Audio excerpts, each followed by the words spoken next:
watching The Breakdown with the fight analyst, Garrett Kerman.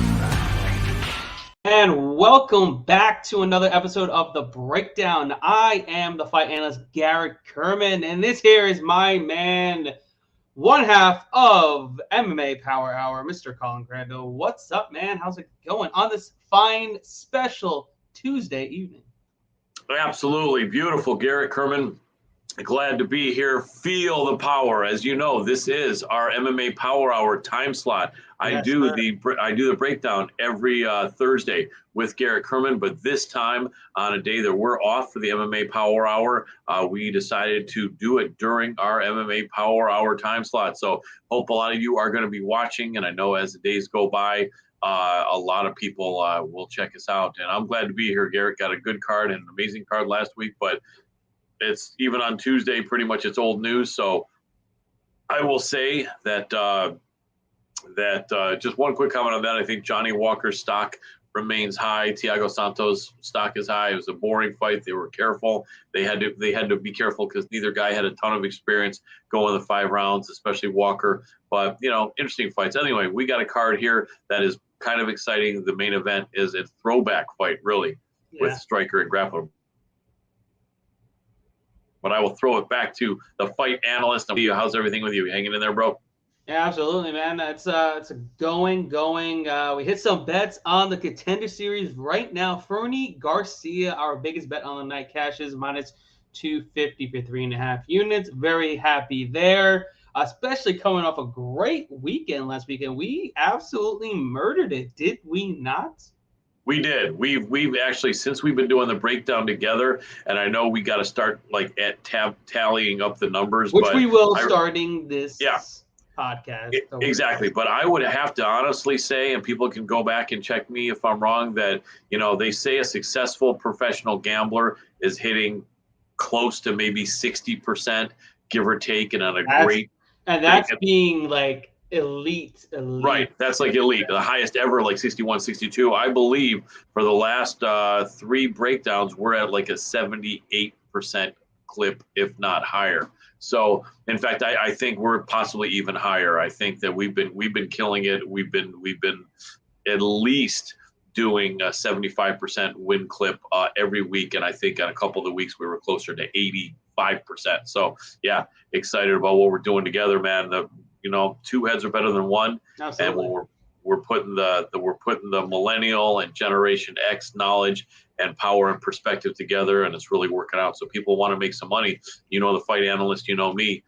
Get ready to cash in. Absolutely, yeah. It was a great night. I think I personally only lost on Misha Serkinov, which was a split decision loss. It was a close fight. It's not like he got completely blown out of the water. Not at all. But other than that, everything went smoothly. It was we called both upsets.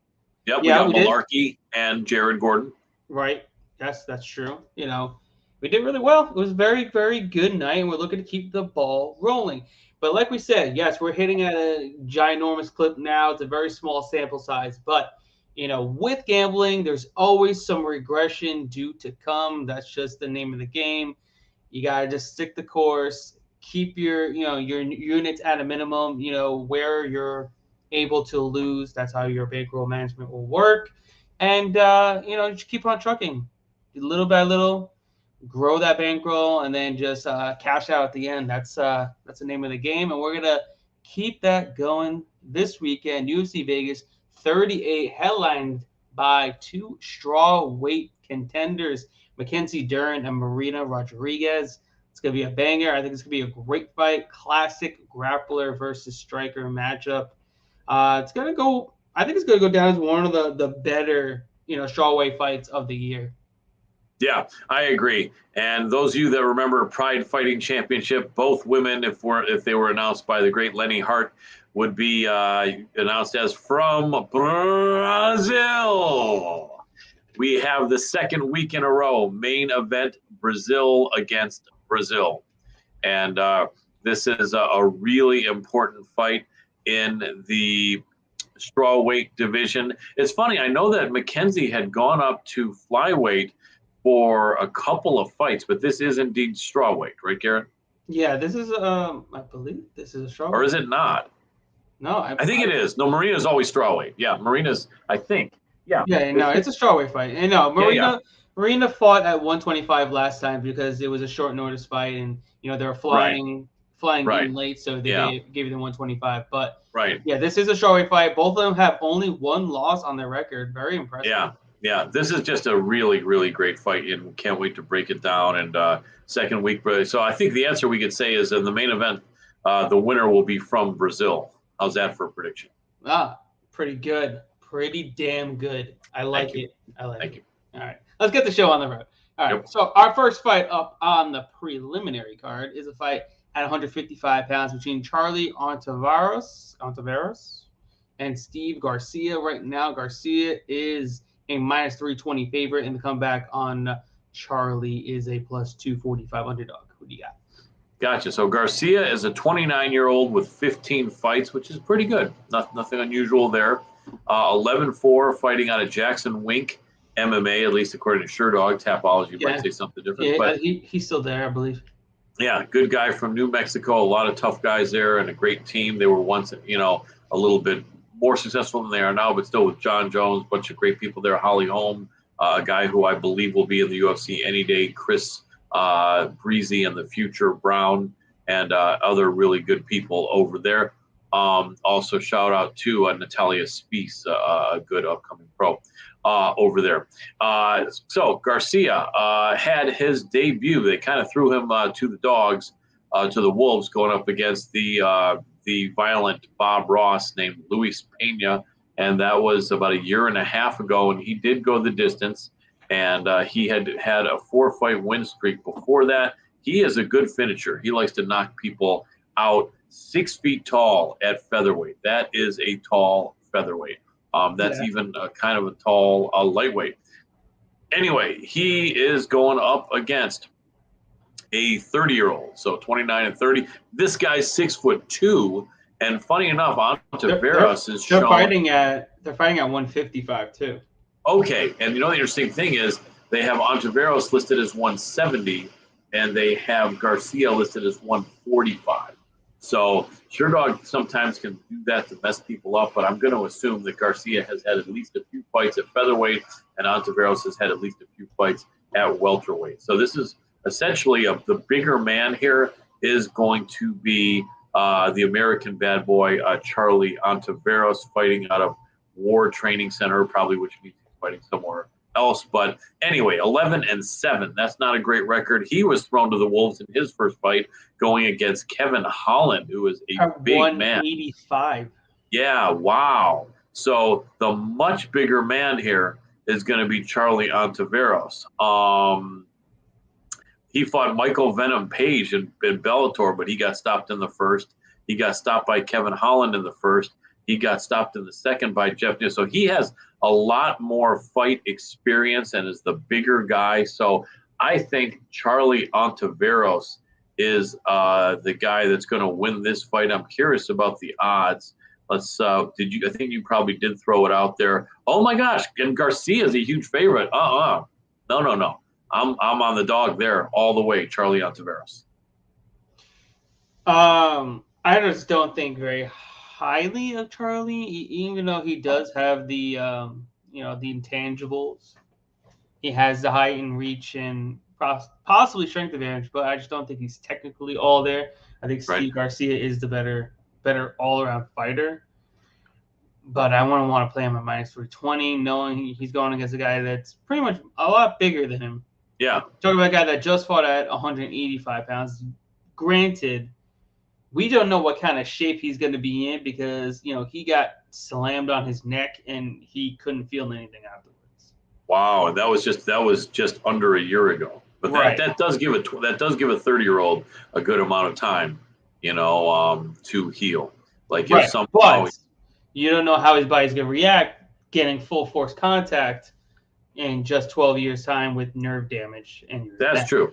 That's true. Although against a much smaller man, it's an X Factor fight. It's an X Factor fight. I'm dog or pass though. I think so as well. I feel it's at the line that it's at. It's a dog or pass situation. I can't bet Garcia minus 320. He may come in there and get a knockout, but I'm not laying minus 320. No, it's ridiculous. It shouldn't even be that. It should be like minus 180 or minus 200. Right, I can see that. That's more given. Minus 320 is just I think it's overblown, and you possibly could bet a little bit to make a lot, on Charlie here. As a dog, I don't. It's not a bad play at all. I'm just not betting Steve Garcia, even though I do think he's a better fighter. But sometimes you take shots on the dogs. Just look at the Contender Series. That minus 1,200 favorite almost lost in round 1. He came back in round 2 and won, but he almost lost in round 1. And those people that are betting a minus 1,200 favorite, just throw him in a parlay or sweating that parlay on their first leg. Yep, you never know, man. You never know. Yeah, I mean, granted, I've lost a Maria Agapova on minus like 900. I mean, that was my stupid bet. And then I've learned to just, not do that anymore. Yeah. This game is so unpredictable that it doesn't matter what a line is, anybody can lose. Very true. Very true. Next up, we have a fight in the women's strawweight division between Lupita Godinez and Sam Hughes. Right now, Godinez is a minus 230 favorite, and the comeback on Hughes is a plus 184 underdog. What do you got? Gotcha. So, Lupita Godinez lost me, I think, 2 units, which is not the biggest. And she didn't lose it for you. The judges lost it for you. Right, because she won that fight. I thought she won. Yeah. But I will say this. My feeling for Loopy, there's her nickname, was that if you're going to be that serious a contender, you ought to beat the brakes off of a 40-year-old Jessica Penney. And I know Jessica's a good jiu-jitsu girl. I know she's a veteran. I know she had that going for her. She was way more calm in there, way more experienced. But if you're going to be a killer, you beat the brakes off of a 40-year-old Jessica Penney. Nothing will convince me that that's not correct. And Loopy did not beat the brakes off her. I felt she did win, but she was ripped off of the decision. But it was close, and it shouldn't have been close. So in my opinion, Lupita Godinez, probably your daughter is going to be submitting her in a jiu-jitsu tournament 5 years from now. You know what I mean? So anyway, I don't like her. And I think that she is not a fighter with a high ceiling. Nevertheless, she's 28 years old. She's out of Mexico, fighting with a lot of spirit, a lot of fighting spirit. Mexican fighters are awesome and just dogs and just warriors. Anyway, her opponent, Silvana Gomez Juarez, that's not who it was supposed to be. What? Silvana Gomez Juarez. It was supposed to be Sam Hughes. Did Hughes? No, it's still Sam Hughes. Not according to Sherdog. You need to stop looking at Sherdog. Get off Sherdog. But should we look? Can we look at Sherdog? We talked about this. Don't use Sherdog. Do not. But I agree. But in this case, though, they screw up with all the other information. But I have a feeling Sam Hughes is probably off that fight. No, she's not. Let's take a look. I'm literally looking at it right now. All right, so. Oh, Jamie Pickett and Loriana Staropoli is off the card. Pickett was supposed to be moved due to COVID. Damn. Oh, wow, okay. But Sam Hughes, can you see anything there? Because She's there. Okay, let's just move past it. She's there. She's fighting. She's on the card. It's all that matters. She's there. All right. Sounds good. And I hate Sherdog, but usually they're not going to screw up that bad. But anyway, so Sam Hughes, I have to be able to pull up here because they're not letting me pull her up by the fight because as far as they're considering it a 9-fight card. Sherdog feels that Saturday is a 9-fight card. Anyway, let's take a look here and see what the hell is up there. It's an 11-fight card. Unless they've got some, they're just probably deliberately trying to screw us up. I agree. Okay, so Sam Page Hughes. Sam Hughes, 29 years old.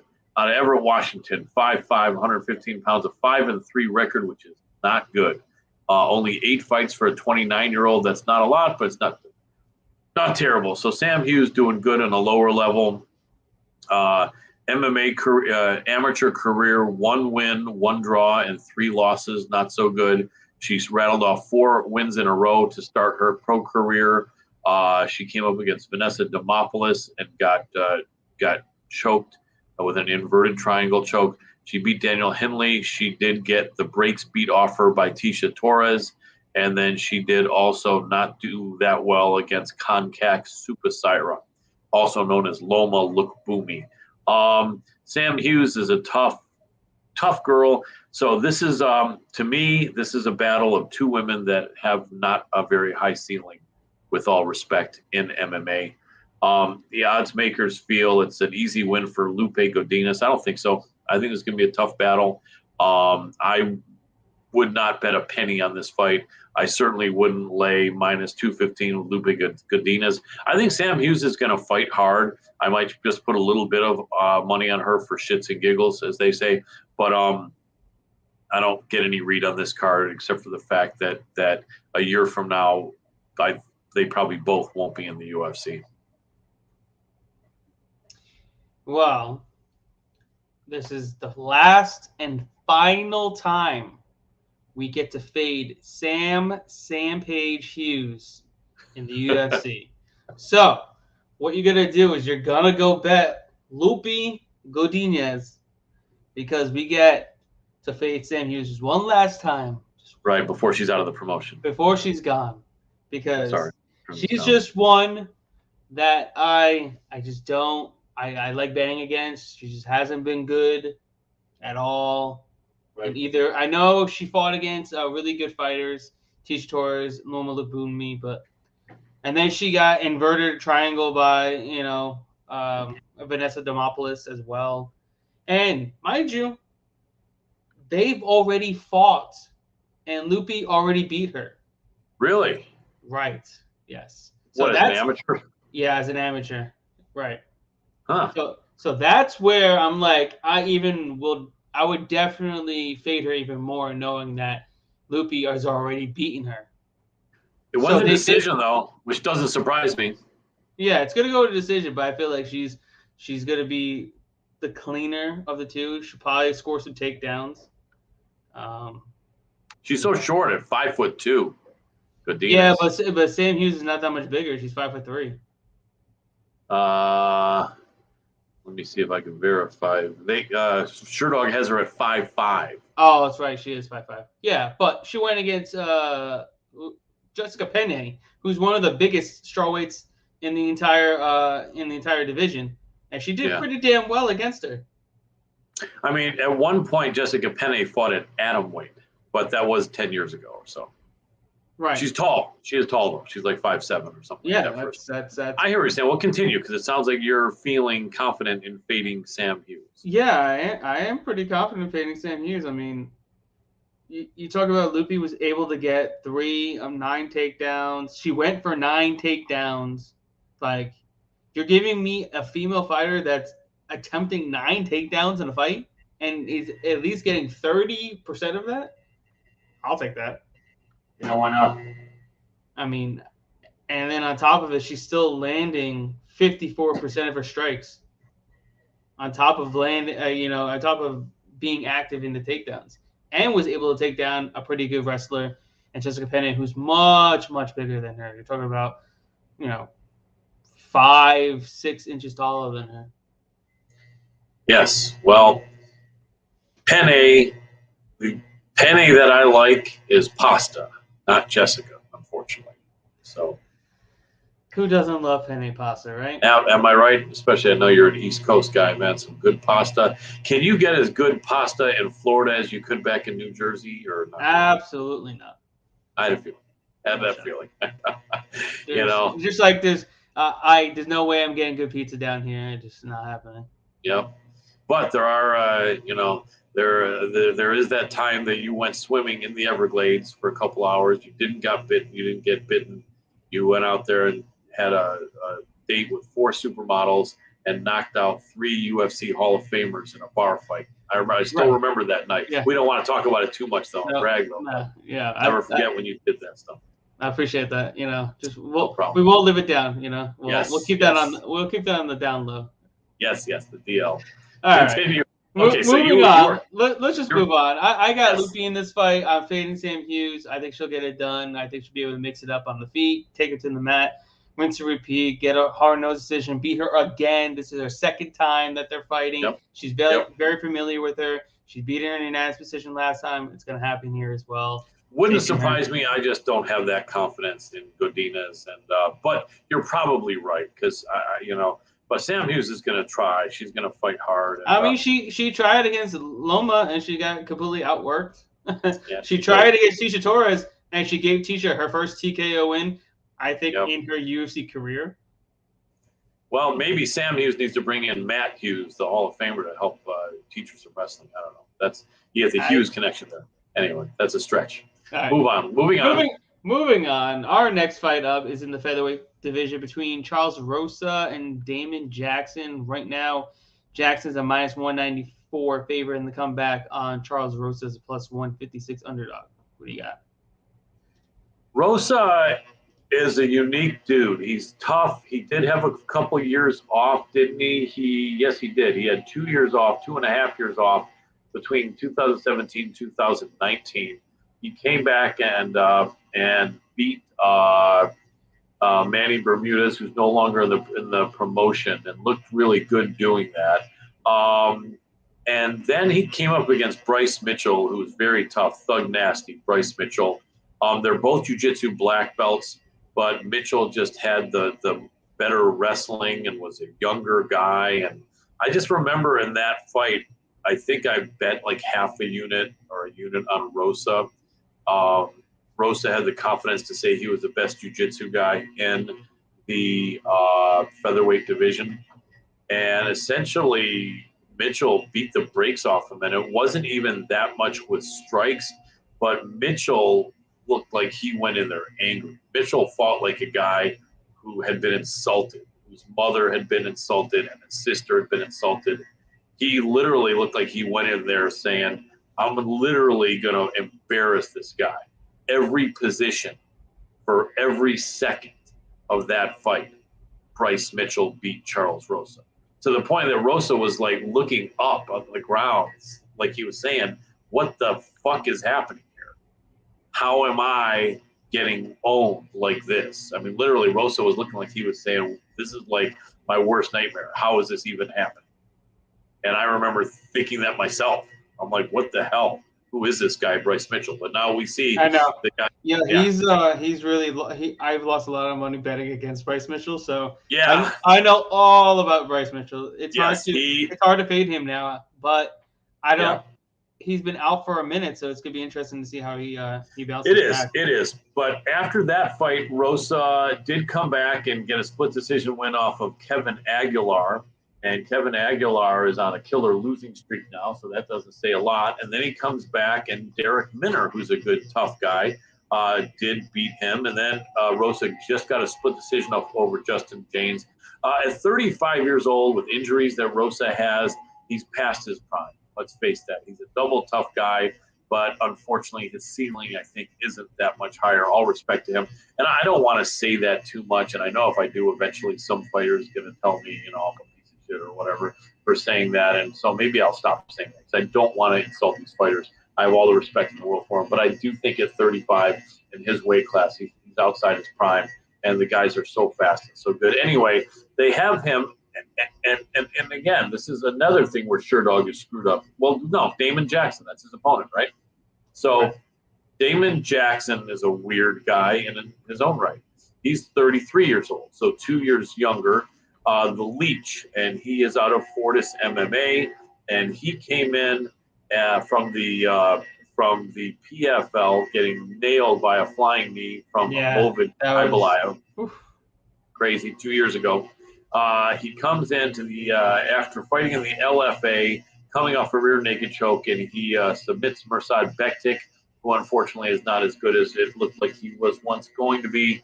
And then he faced a very tough Ilya Topuria in his next fight and got smashed in the first round, like a lot of people do.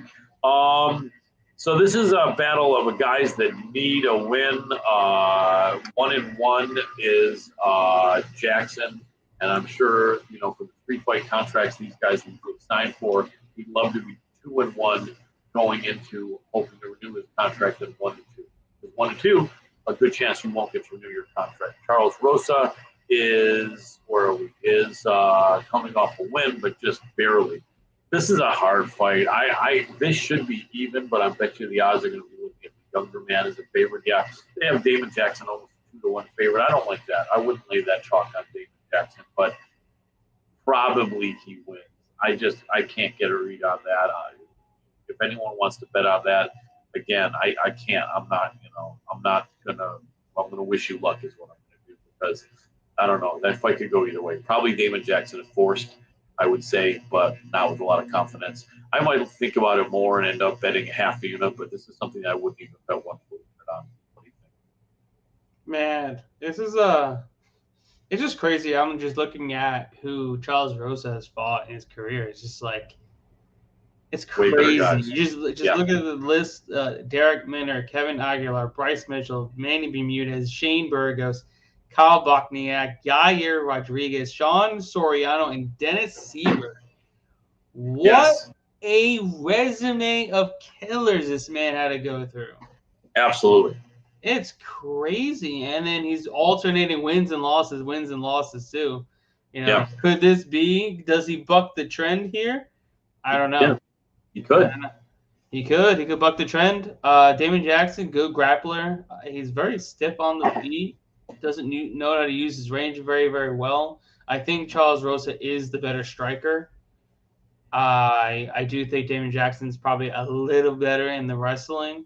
I think he's going to force the envelope, get into scrambling matches, and then eventually possibly take his back. But the thing is, our boy, Boston Strong, Charles Rosa, has never been submitted in his career. No, and he's a black belt.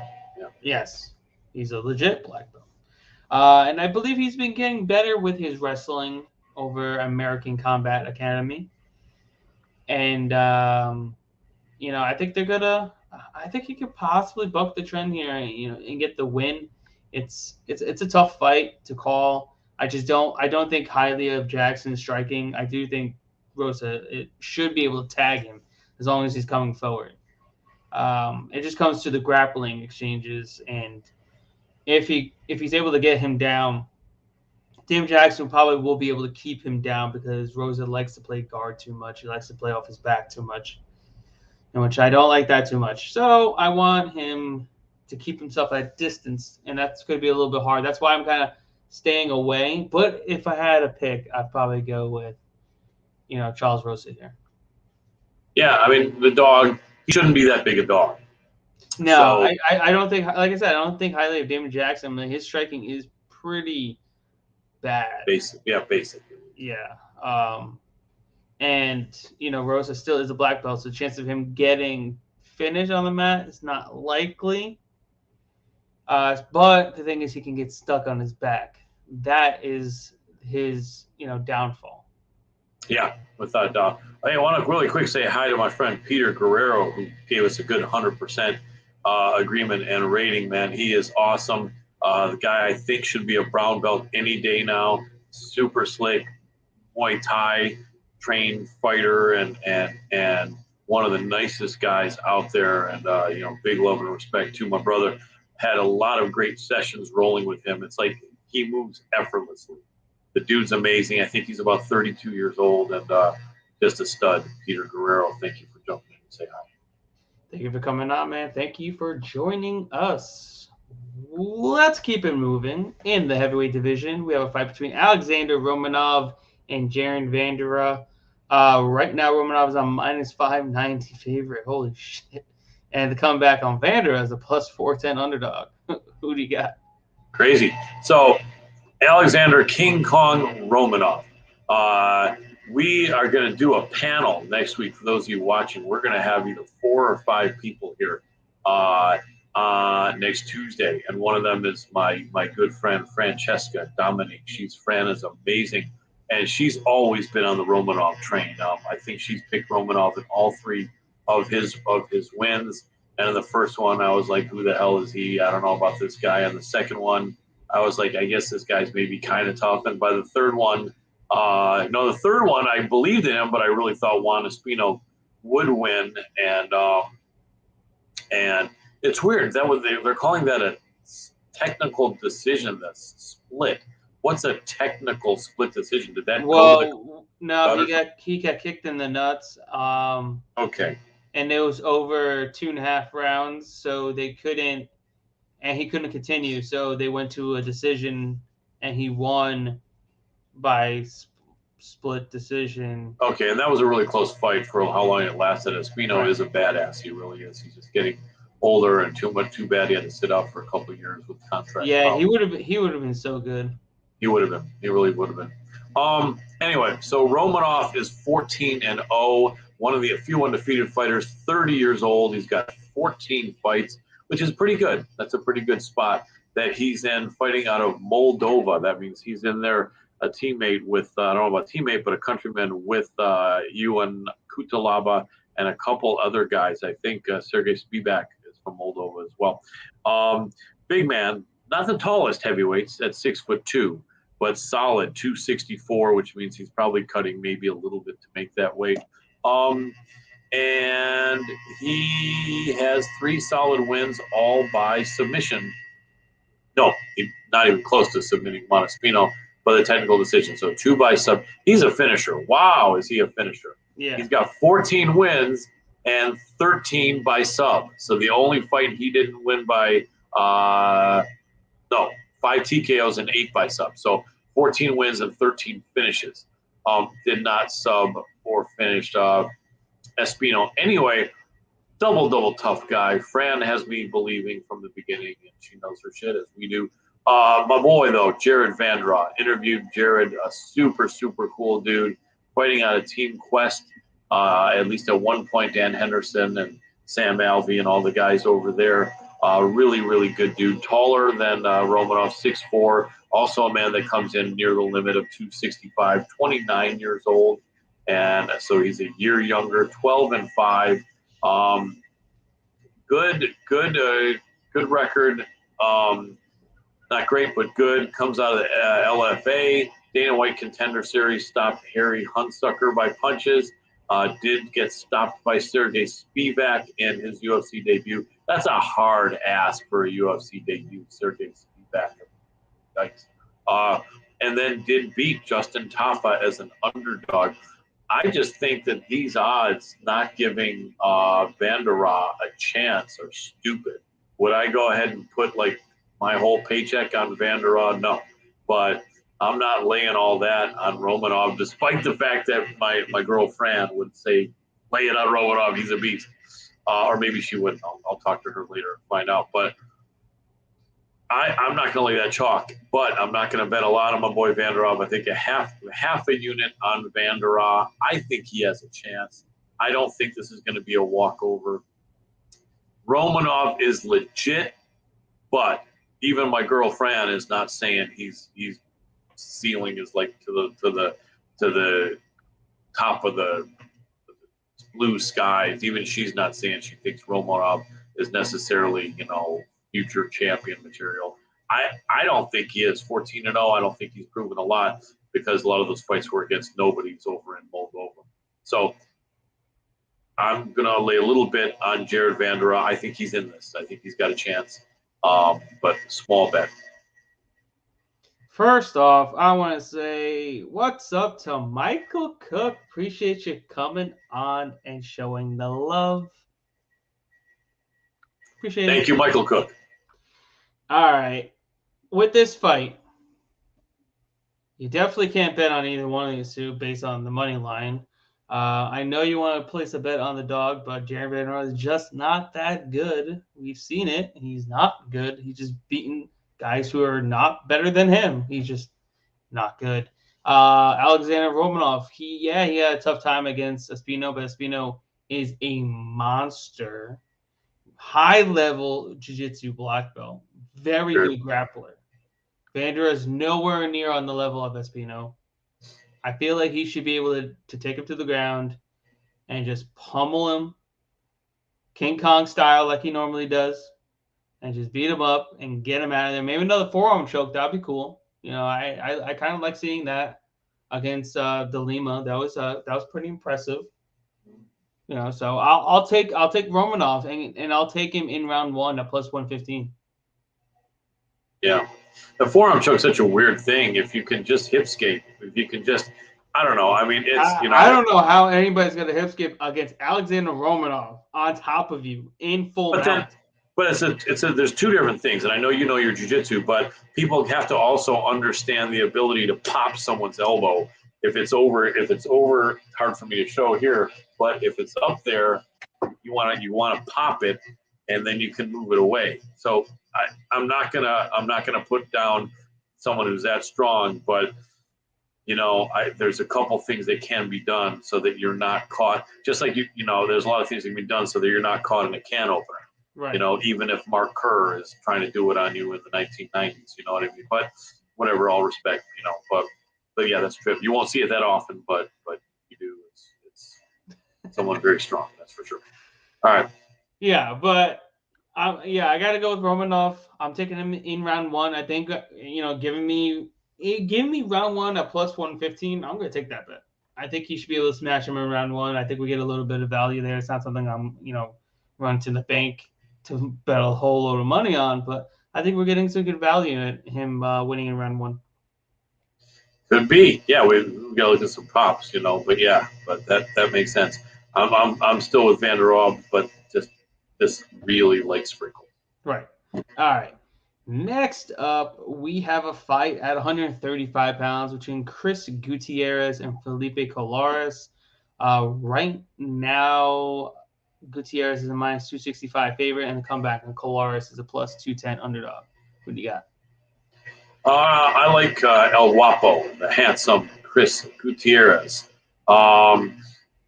I do think I'm still more handsome than him, even at the age that I am now, but nevertheless, El Guapo, Chris Gutierrez. 16-4 out of Factory X, 5'8", 145 pounds, average size featherweight, 30 years old. Good record. He was forced to go up against Raoni Barcelos in his UFC debut. That's not fun. He did lose to him, but then since then, and that was 3 years ago, no one's beaten him in 3 years. He's got 4 wins and 1 draw since then. Fighting some fairly tough guys: Ryan McDonald, Gerardo de Freitas Jr., Vince Morales, Cody Durden, Andre Ewell. And he's fought recently, February, against Andre Ewell. A good amount of time, 8 months. I think that makes turnaround a lot of rest, and probably could have fought 2-3 months ago, but he's probably definitely very fresh and ready here. Going up against the 27-year-old. No, 20. He's 21. Colares is 21. No, he's 27. I'm sorry. I'm thinking of somebody else. No problem. That's right, brother. 27-year-old Felipe Diaz Colares out of Brazil. Damn. 10-2 out of Team Nogueira. And he is 2-2 in his UFC, coming out of the Great Jungle Fight Organization. A lot of tough fighters out of there. He fought and lost to Geraldo de Freitas Jr., so that's a common opponent. He beat Domingo Pilarte by split decision, lost to Montel Jackson went the decision with him, which is something. And then did beat Luke Sanders, and that was in May of this year. That was a wild fight. Do you remember seeing that? Yes, yeah. Luke that was such a wild fight. Absolutely. So this is an interesting fight. I don't know why they have Gutierrez a huge favorite as they do, almost 3-1. But I think he is going to win. It's going to be a tough fight. But I do think Gutierrez wins it. I don't know. This is like I don't know what the props are. I think that I'm going to go for Gutierrez. It's going to be maybe a tougher fight than some people think. but I don't love laying that much chalk on Gutierrez, but I would lay about 1 unit, and I do pick him. Yeah, I think Gutierrez is definitely the right side here. I think he's really good. He's after that Barcelos fight, he's been on a tear. He's a stud. He's got those crazy calf kicks that will you'll feel it throughout your entire body. Just one of those kicks can end a fight. We saw what he did against Vincent Morales, so it was impressive there. And I just think Kolaris gets hit a ton. Luke Sanders tagged him a ton. Montel Jackson tagged him a ton. And he gets tagged a ton. And I feel like Gutierrez is going to have a field day. He's going to have to defend some takedowns. Kolaris, I think, is a jiu-jitsu black belt, so he's going to want to take it to the mat. I feel like he's going to be able to defend the takedowns, get back up, and just, eventually might put away Kolaris, but I think he probably wins a clear-cut 30-27 decision. There we go. Oh, yeah. So I think one of our fans wanted me to ask you, how much money would you require if you needed to be the standby fighter in case Dan Hooker couldn't make it and you would be fighting Islam Makhachev?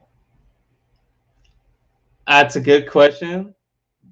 Never thought about it, but I would say a lot of money. There you go. That makes sense. Good answer. Good answer. So anyway, I think you can do well, though. I believe in you. Yeah. I'd be cheering for you in your corner. Anyway, I appreciate it. No problem. So Gutierrez, we're both thinking pretty much handles this, but it could be somewhat of a challenge at times. Right. All right. Let's move on. In the middleweight division, we have a fight between Phil Hawes and Deron Winn. Right now, Hawes is a minus 325 favorite, and the comeback on Deron Winn is plus 250 underdog. What do you got? Well, two wrestlers here, a slightly short middleweight against an extremely short middleweight. Phil Hawes, we should be having on the show sometime soon. Been in touch with him. He's out of Sanford MMA, out of Little Ferry, New Jersey. I know you used to have lunch there at the old Italian restaurant at Little Ferry once in a while. Or did you ever hear of Little Ferry, New Jersey? Little Ferry? Yeah. Yeah. Cool. But anyway, he is Megatron, and he is a beast, 11-2, coming off an impressive win where he just kind of dominated Kyle Dawkins. He's on a streak, 7-fight win streak. He did actually fight Julian Marquez. His last loss was 4 years ago where he got kicked in the head, Dana White Contender Series. But that motivated him. He came back and picked up a win in Bellator by stoppage, a win in Brave over in England by stoppage, a win someplace called, and also Brave again by stoppage, another win in Dana White's Contender Series by stoppage. His first UFC fight, he stopped Jacob Malkoun.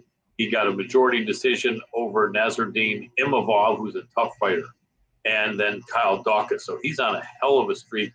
Upside looks really good at 32. He's kind of maybe got a year left of his prime for a middleweight, but is really good. Fresh fighter, not a lot of miles on him. 13 fights only for a 32-year-old, so he may have several really good years left. Deron Winn, 5'6" for a middleweight, and this is as low as he's going to go. He used to fight at light heavyweight.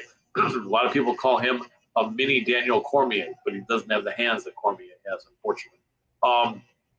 Fighting out of AKA 7-2, did lose a really close split decision to Darren Stewart, the dentist. Did get choked out or submitted, tapped by Gerald Meerschaert. No shame in that, but it doesn't necessarily mean you're going to be a champion if Meerschaert beats you. And then he beat Antonio Arroyo almost a year ago. So the odds kind of make sense here. I mean, Phil Hawes with a 5-inch height advantage and probably an 8-inch reach advantage, something like that, is probably just all he has to do is keep it on his feet.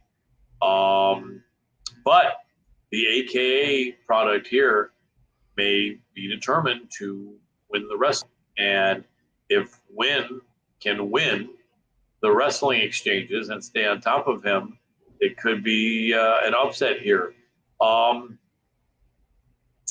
You know, I feel that probably Hawes wins this fight, but I think Wynn's going to have his moments. Wynn really needs this victory. He does. He's got to win here. So I don't know if I'd go so far as to put any money on Wynn. I don't know. I might. You know, I don't want to lay that much chalk, although on paper Hawes wins this all day. Yeah, I definitely can't bet on Duran Wynn. Unfortunately, he's in the completely wrong weight class, and it's hard to bet on a guy that he's just is just massively smaller than his opponent. At 170, he'd probably be a killer at 170. A little bit better. I mean, a lot bit better, but I mean, he'd be a low-key killer, right? Yeah, even 170, that's like, that's Michelle Prazeres, Right. So you have 6'2" guys at 170. Right. So, but he's got a good background, obviously, high level wrestling, but so is Phil Hawes. Phil Hawes is a powerhouse. The dude's got his muscles, got muscles. That's how jacked that guy is.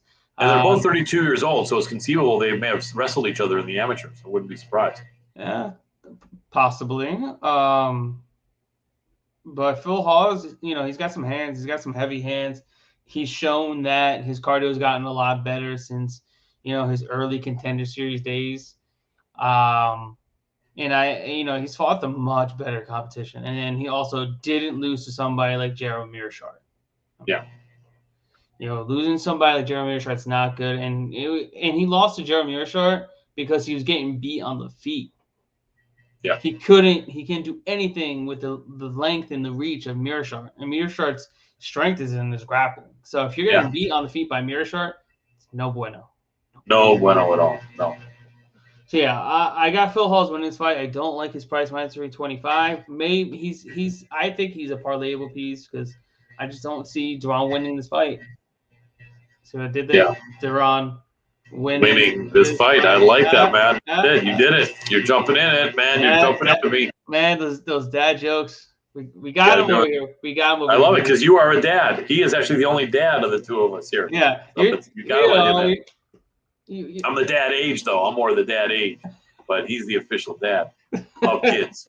See, I'm getting there. I got to get on my dad jokes. I got to start now. Yeah. You're learning from the master. I know, bro. It's only like third episode in, already cutting some dad jokes up in here. I like it. I love it. We're getting there. I'm proud of you. All right.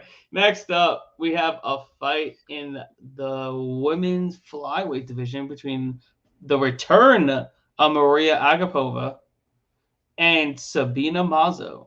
Right now, the line set at Sabina Mazo minus 172 and Agapova is a plus 140 underdog. Who do you got? This is a weird fight, but it's definitely relevant. The King's MMA product is Sabina Mazo, the Colombian queen. She's a baby, only 24 years old, and she has been a pro for 6 years. At 18, she turned pro. She rattled off 6 wins in a row, had a loss to in her UFC debut. They kind of threw her to the dogs against Marina Moroz. And she went the decision, though. She beat Shauna Dobson, J.J. Aldrich, and Justine Kish, and lost to Alexis Davis. No shame in that. That was in February. So she's had 8 months off. Good time to recover at 24 years old. She probably could have been ready 5 months ago, but still, shit happens. She's got to be rested and fresh and got some great teammates over there and a great coach. 5'7", so she's got some length for this weight class. Maria Agapova is 24 years old also. Wow, 2 babies here. 5'6", an inch shorter. 9-2 is her record as well. The exact same record, the exact same age, and 1 inch different in height. So this is like mirror images. Agapova from Kazakhstan, out of American Top Team. Not anymore. No. She's at MMA Masters now. Okay, there we go. That's still a good school. Good school, MMA Masters. Anyway, coming off of a loss to Shanna Dobson, that was the fight that Shanna Dobson was so fired up. She was an underdog. She was a massive underdog. Yeah, and she pretty much owned Maria Agapova. So a year and 2 months later, Agapova returns. Before that, she had been a killer. Other than a loss to Tracy Cortez, no shame in that. She had been on a killing streak. 3-1 as an amateur, and before the loss to Dobson, she was 9-1 as a pro. However, it makes you concerned the fact that she got owned by Shanna Dobson. Well, do you remember that fight? Yeah. She went balls to the wall in round 1, trying to kill her and massacre her. She gassed herself out. She couldn't even breathe. Right. So it wasn't like she was owned from the beginning. I see your point there. You're right. She just did get gassed, and the veteran Dobson did wait her out and just out grapple her and like that. So no, I agree. It wasn't like just from the beginning she got owned. So good point. This is such a weird fight. You just don't know. I would say the odds makers have it right with Mazo being favored. If Agapova has her head straight and she's got really good training over at MMA Masters, I think Aspen Ladd is over there, right? No, MMA Gold. Aspen Ladd. No, MMA Masters is where Colby Covington is, and wow, and that. Okay. And where is that, by the way? Is that in the East Coast? Yeah, that's right by me. That's in Hialeah, Florida. Cool. Very, very cool. Probably some guys that used to be at ATT, like Colby and like Maria and like that. Anyway, we just don't know what Maria Agapova is going to show up. So I think the odds have it right here. I don't mean to be hedging on so many of these fights, but I'm just being honest. I take it seriously when some, people might be betting based on what I'm saying. So I'm not, it's too much of an X factor about knowing which Maria Agapova is going to show up. Probably whichever version of her shows up loses to Sabina Mazo. So I'm going to go Sabina Mazo, but maybe just one unit. I wouldn't go heavy. Because if Agapova shows up and is really fired up to redeem herself from that loss a year ago, this could be a really close fight. But I will say this, both of these girls are babies. They're the next generation. And so the winner of this fight, I think, is going to be in the mix to an extent as far as being talked about in the top 10. And if it's a really close fight, the loser might as well, but especially the winner. So a lot on the line here. Although I think not immediate contention, but, I think the winner of this fight will possibly look back on this a year or two from now and be able to illustrate the relevance and significance of this fight, and it will be such. So I'm going to go Mazo, but this could be a really close fight. Yeah, I was high on Sabina Mazo coming into the UFC. I've watched her in LFA get some nasty knockouts. And then she just fell flat against Marina Moroz. So my stock on her just went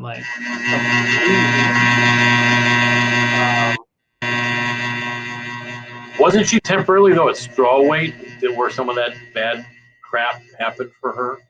No, she was always at flyweight. Oh, that's right. And then she actually went up to lightweight.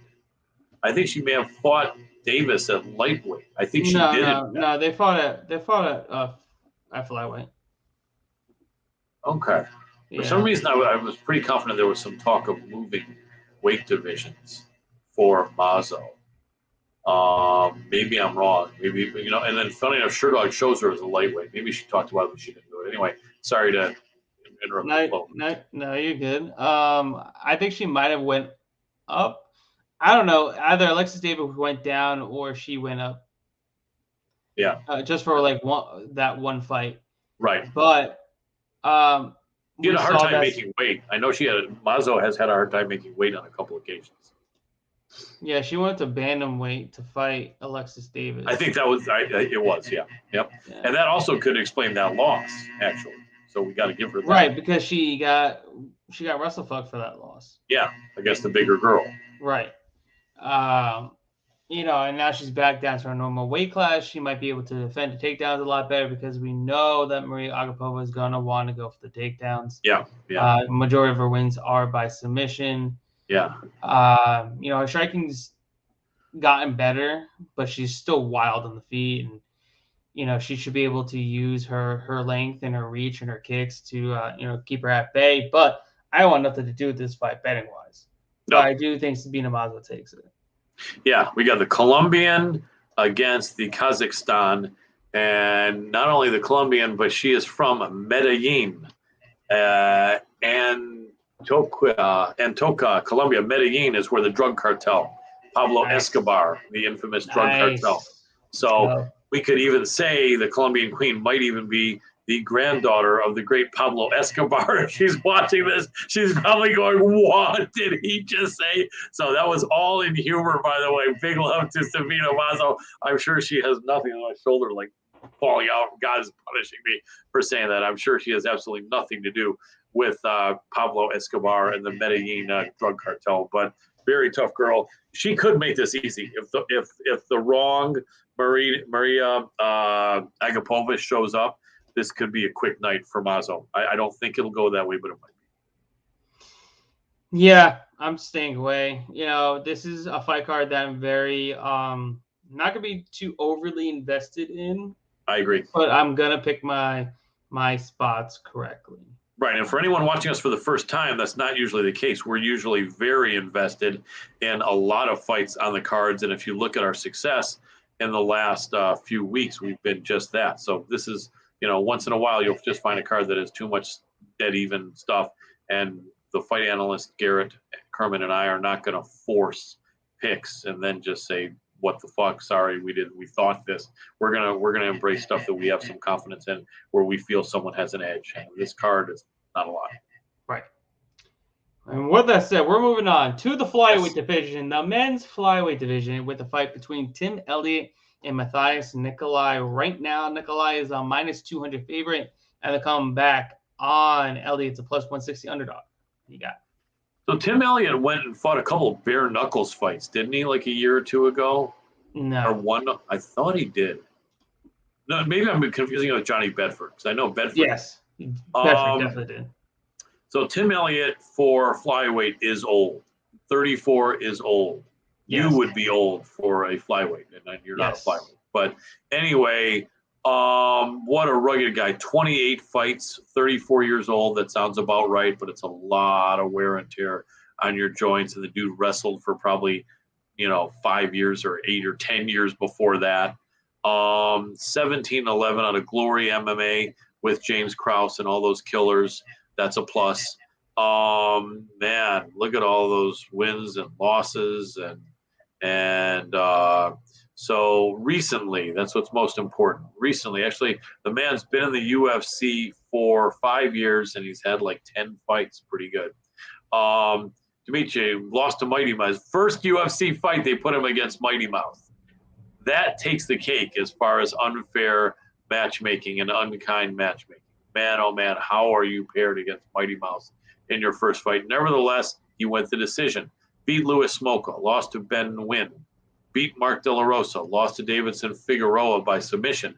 Went the distance with Oscar Askarov, who is possibly a future champion. Did get arm triangle choked by Brandon Royval.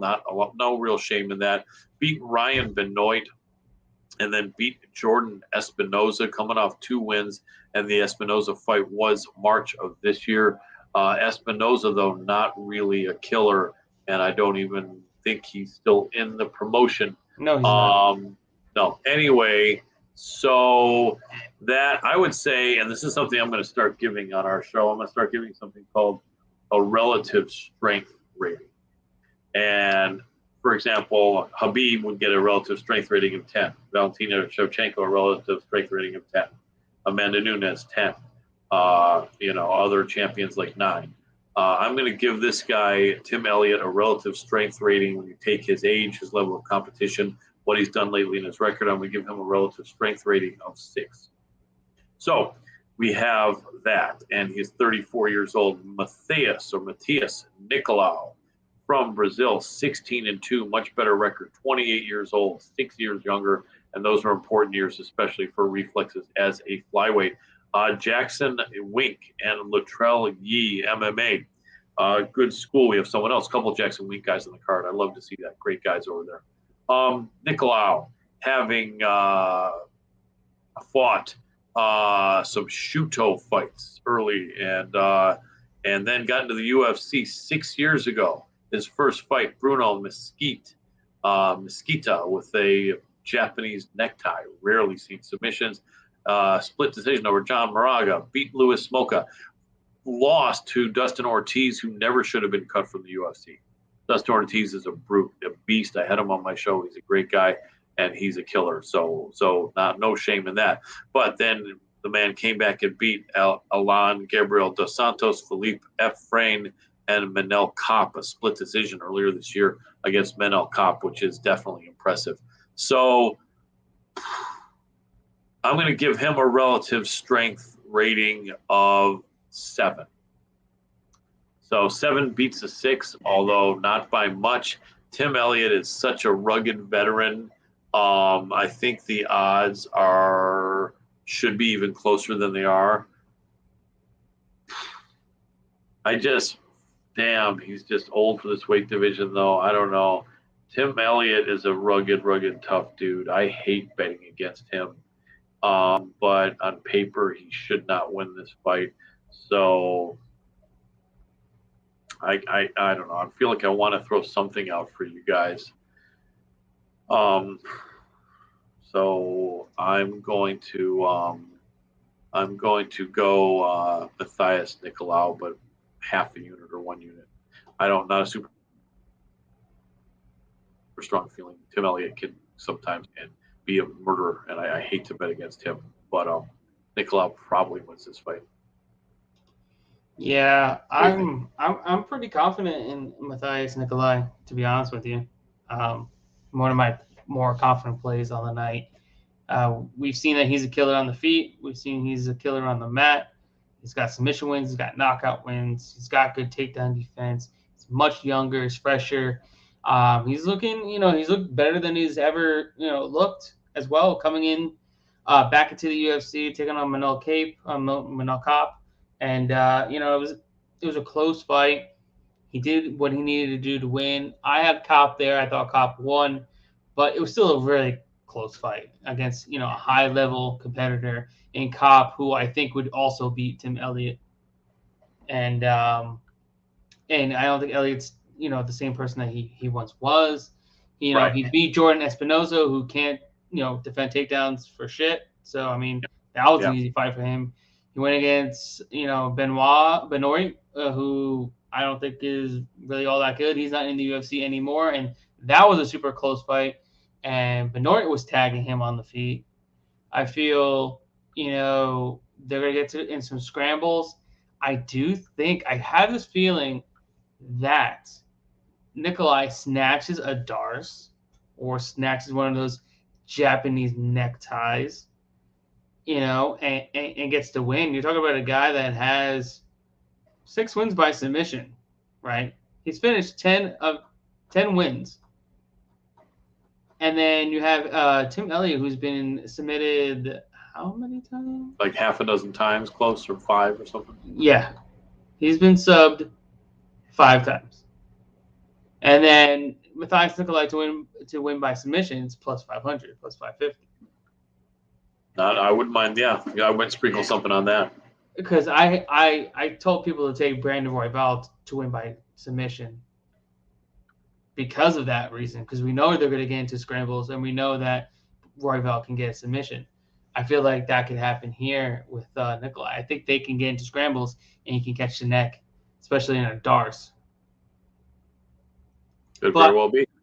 All in all, I'm probably going to bet a little bit on that prop, but I'm taking Nicolai to win money line minus 200. I'm okay with laying that juice.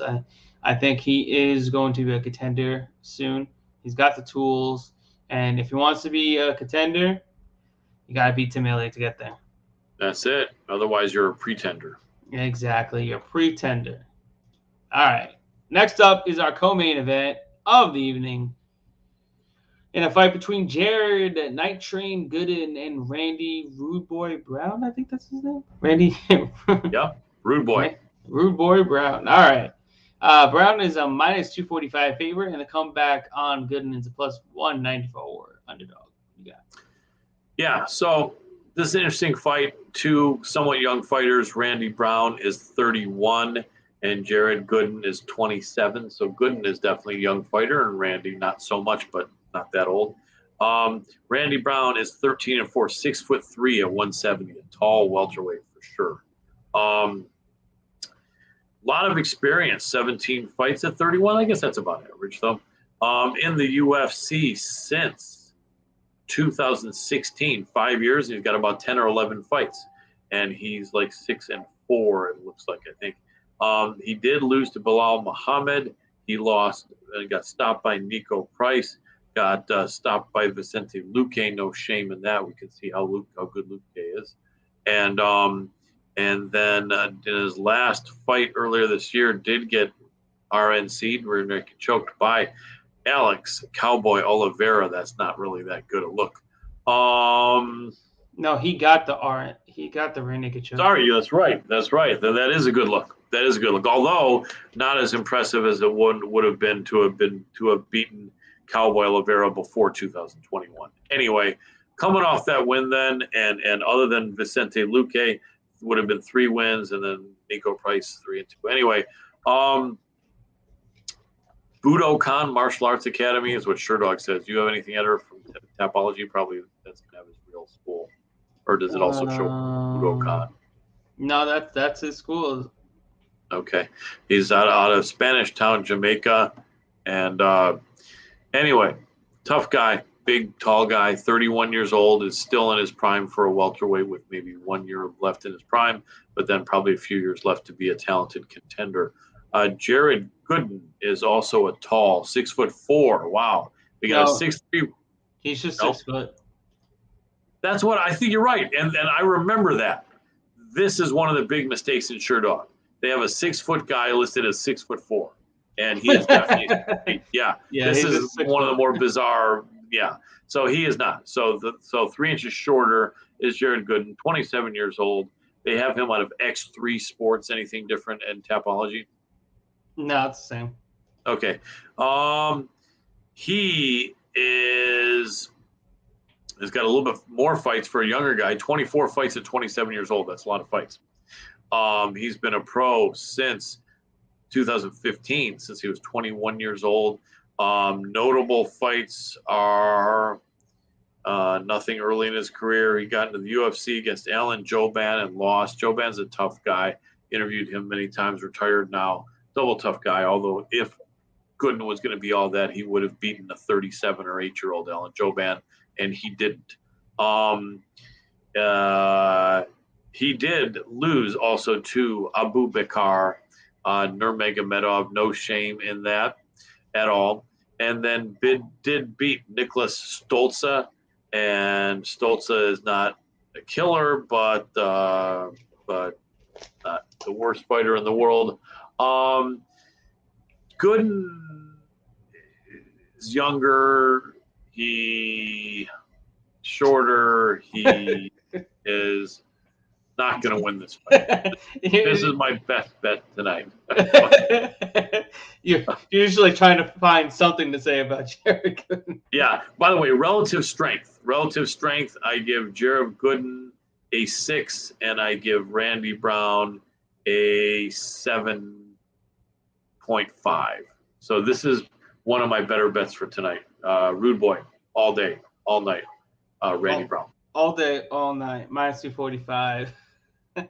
All right. So there's not much money to be made. What does my boy do here? I'm glad you pointed that out. My boy tends to be stopping people. He subs people as well as TKO. What are the odds on Gooden sub and Gooden TKO?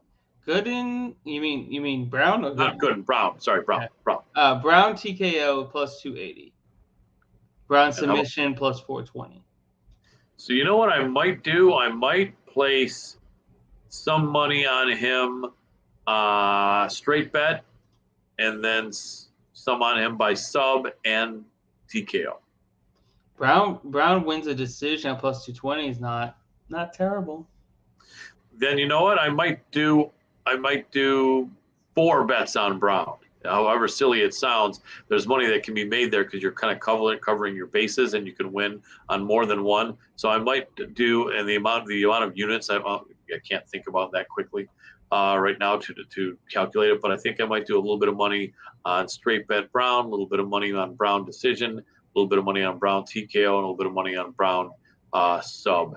And I make it incremental so that it does make sense, because if I put the exact amount, it wouldn't really make sense. But there's value. So I think he can probably stop him, although Gooden, how often does Gooden get stopped? Let me take a look here. Not often.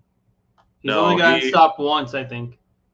Yeah, and that was by TKO. So, probably the sub, and he subbed a few guys himself. So maybe I'll eliminate the sub. Maybe I'll just go Brown by TKO, Brown by decision, straight bet Brown with confidence.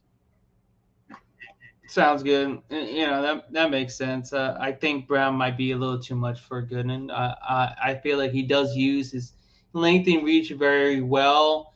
Gooden's going to have to somehow try to come forward, get inside that reach, and just use more of his strength and his power inside.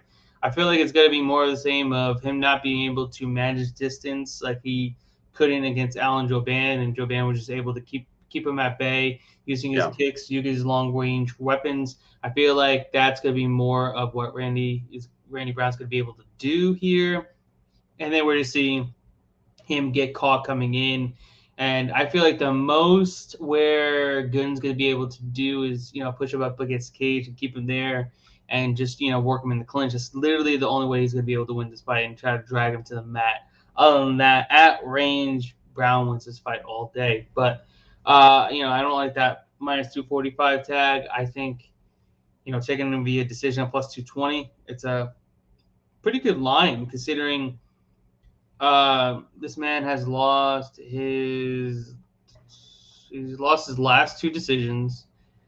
He's lost his last 3 decisions. He hasn't won a decision dating back until February of 2019.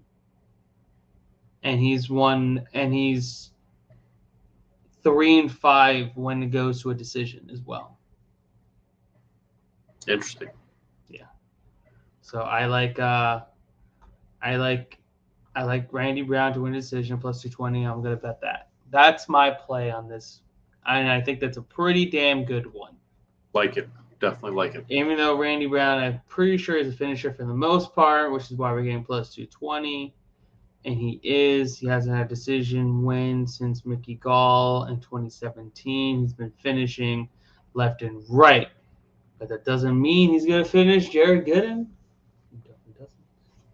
Well, we'll see. But I'll go in plus 220 on Randy Brown to win a decision. Moving on. We're up to our main event.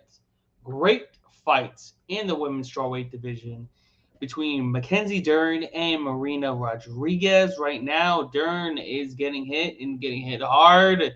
She's a minus 168 favorite, and come back on Rodriguez, plus 136 underdog. What do you got? First, I got to say, it's time for the main event of the evening, the breakdown. Fight analyst Garrett Kerman, Colin, Crandal, host of MMA Powerhour, are going to break down this amazing super women's strawweight card in the main event.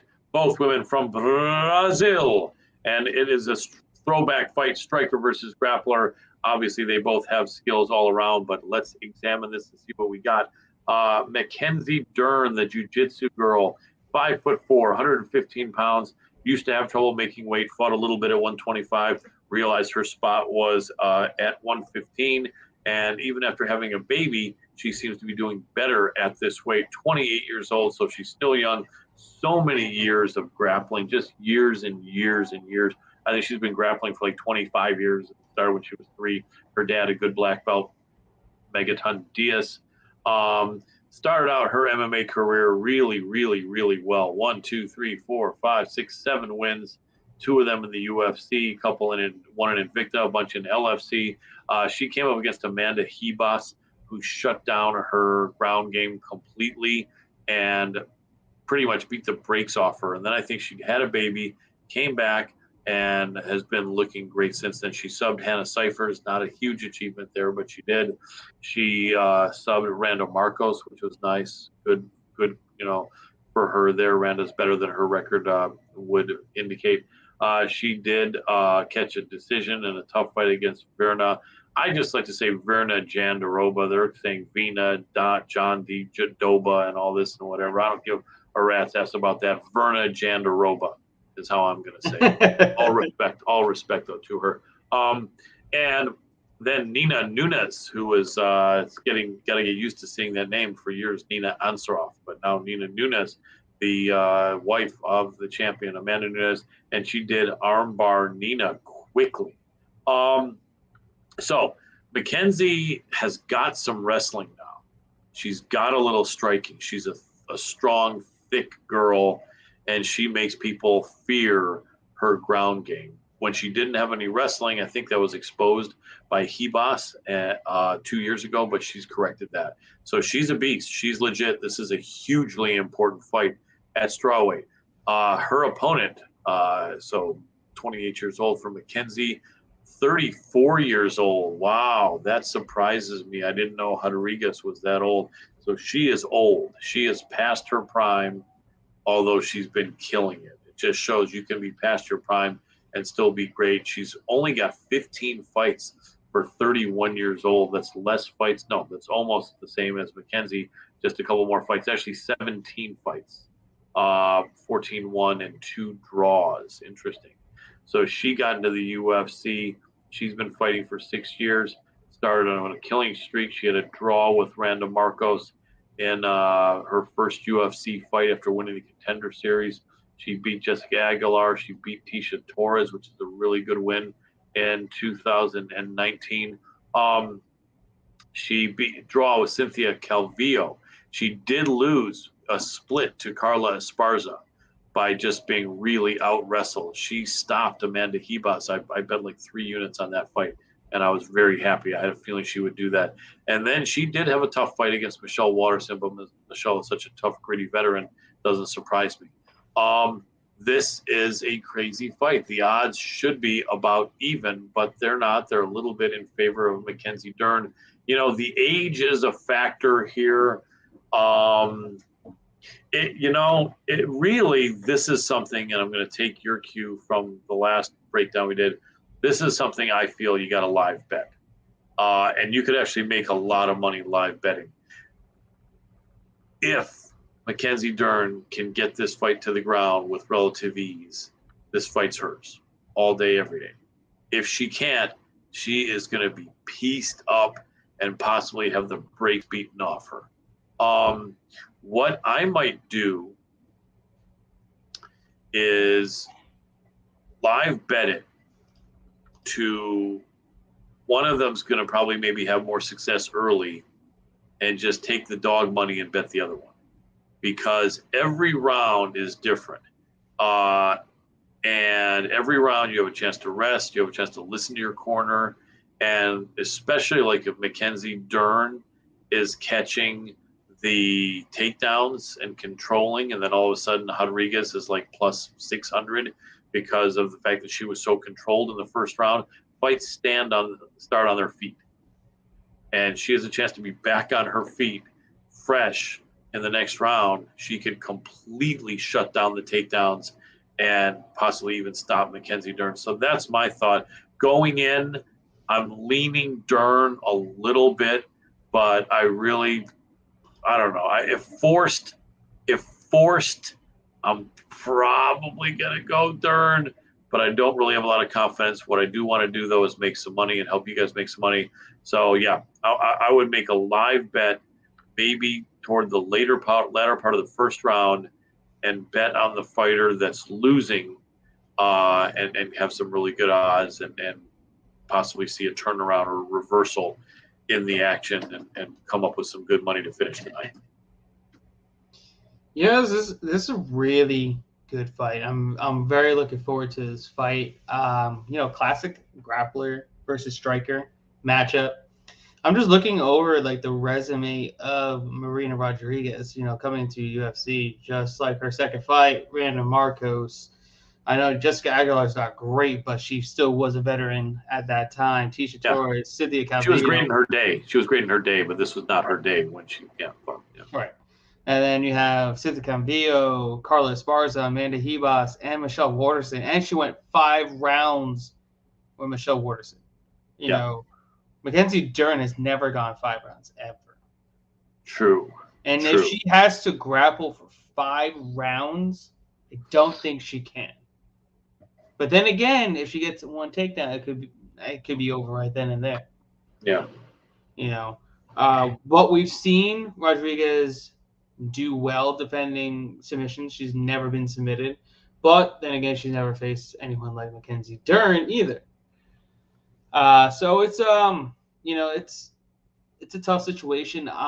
If I'm betting anyone pre-fight, probably would be, Rodriguez. I feel like if Dern doesn't get to the ground, she's just gonna get pieced up, point blank. And she hasn't shown me anything yet that she can relentlessly get a takedown. She did against Nina Nunes, but that was her first fight back. It's different. That was the one person that you took down effortlessly. There's not one other person you took down effortlessly in your entire, career in mixed martial arts. So if just taking one person down that's been on hiatus after having a baby, and that's your coming out, oh, I got grappling now. You have to show me more. You have to show me more in this matchup. And like I said, Marina's a killer on the feet. She beat the dog shit out of Amanda Hebos, who took her down and controlled her in the first round. Mind you, Hebos is a Brazilian Jiu-Jitsu black belt as well. Yep. She's still high-level black belt. Not as high level as Mackenzie Dern, but she's still high level. Calvillo is also a very high-level, submission grappler. She didn't get subbed there. Even Jessica Aguilar, I believe, has some type of jiu-jitsu black belt, yeah, I believe. Yeah. So, I think she has what it takes to win this fight. I think everybody's writing her off that Mackenzie Dern is going to come in there and get the sub, and rightfully so, could happen. Dern by sub is plus 150, which is kind of crazy if you think about it, considering, is she going to win a decision?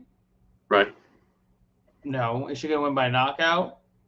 No. So why is her sub line plus 150? Yeah, there's value there. And I know there's value there, but the line doesn't make sense. If her only avenue, it should be as a favorite. You're right. Yeah, so you're right. I'm thinking if that's her only way of winning, and there's great value there. And she's moving closer to minus 200. That avenue should be like minus 115, minus 120, minus 125. So but you're getting a plus 150. Yes, you're getting great value, but the line just doesn't make sense to me. You feel like it's just the easy bet. They're giving you the easy money, right? But they never give you easy money.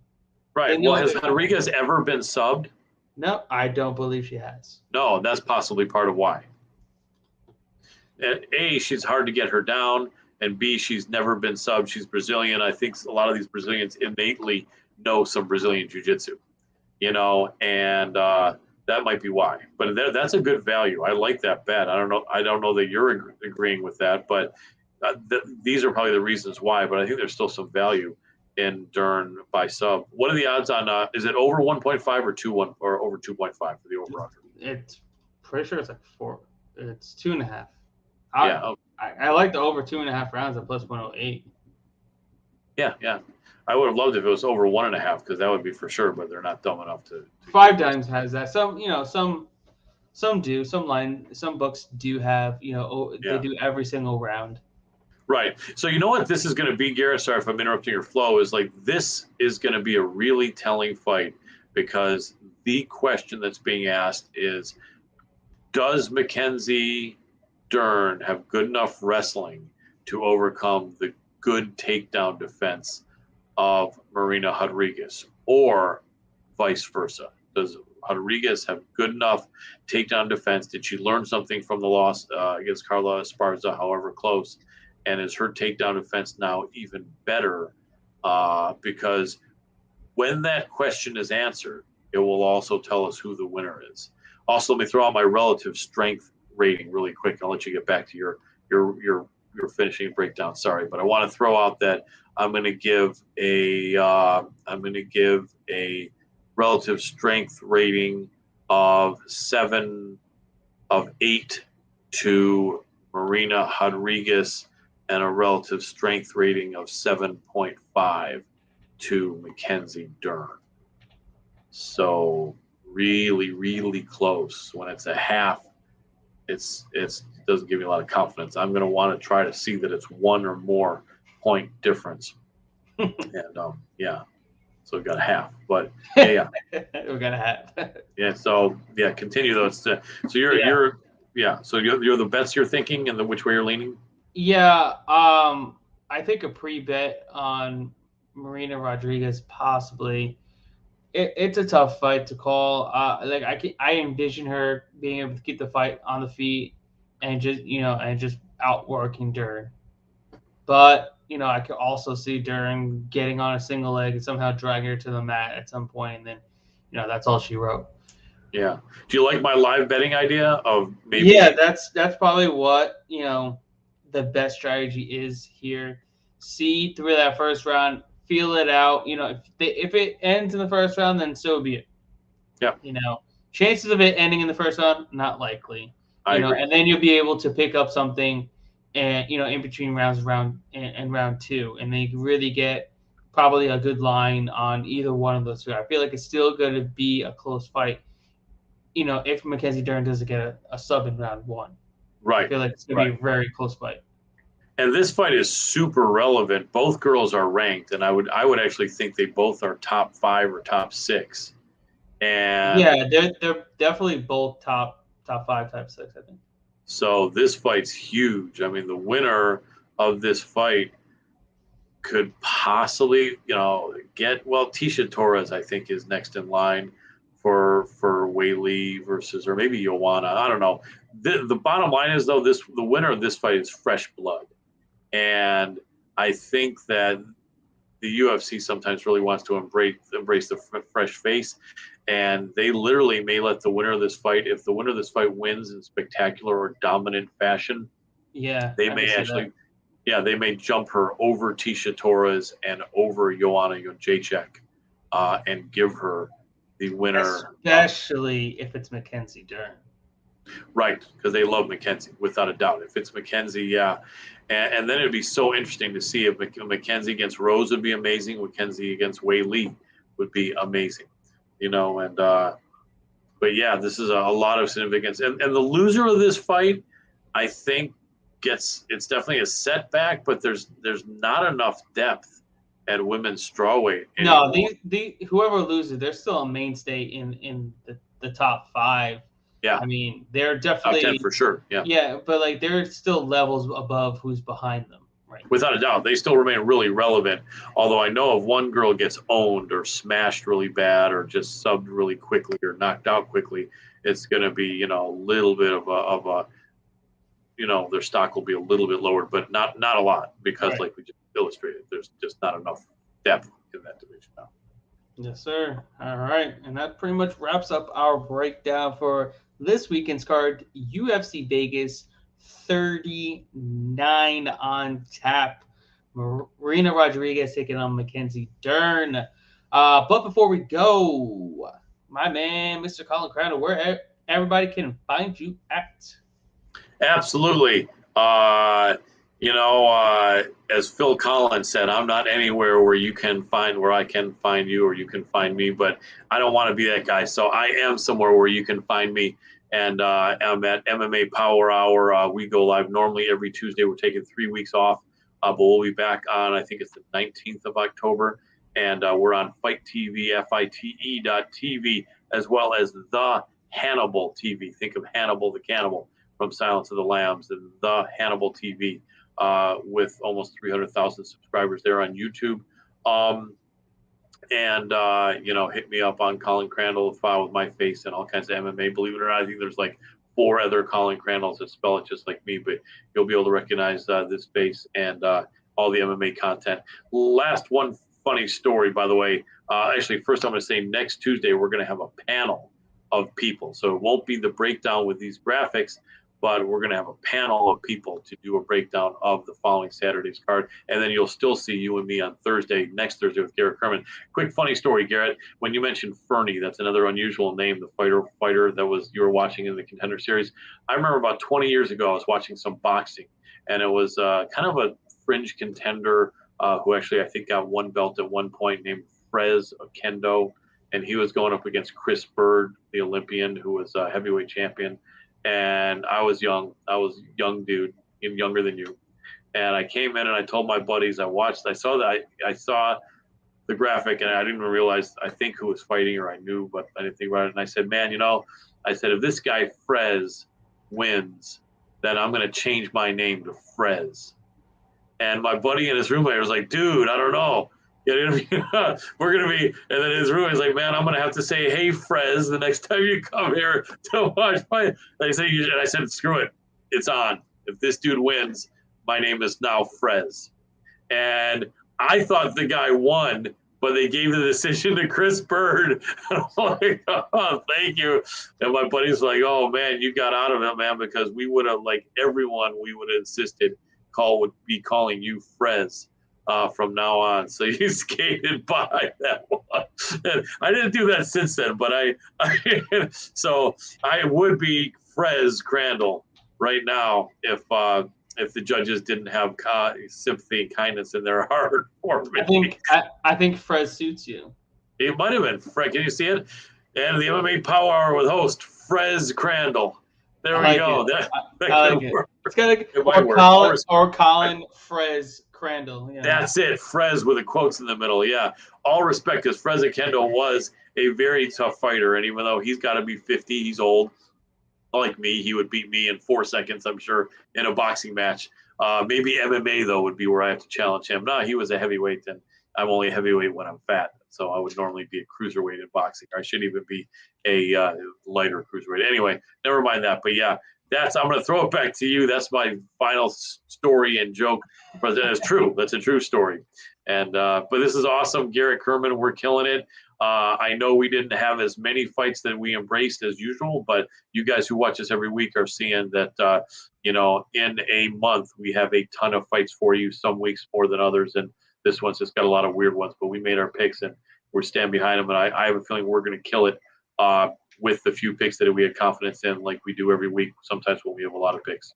Absolutely. That's what we're here for, to put money into your pockets. But you guys know where to find me at Fight Analyst LLC on Twitter, the Fight Analyst LLC on Instagram, and the Fight Analyst on Facebook. And guys, also go follow Playmaker KO on all social accounts and give it a like on Facebook. Go follow it.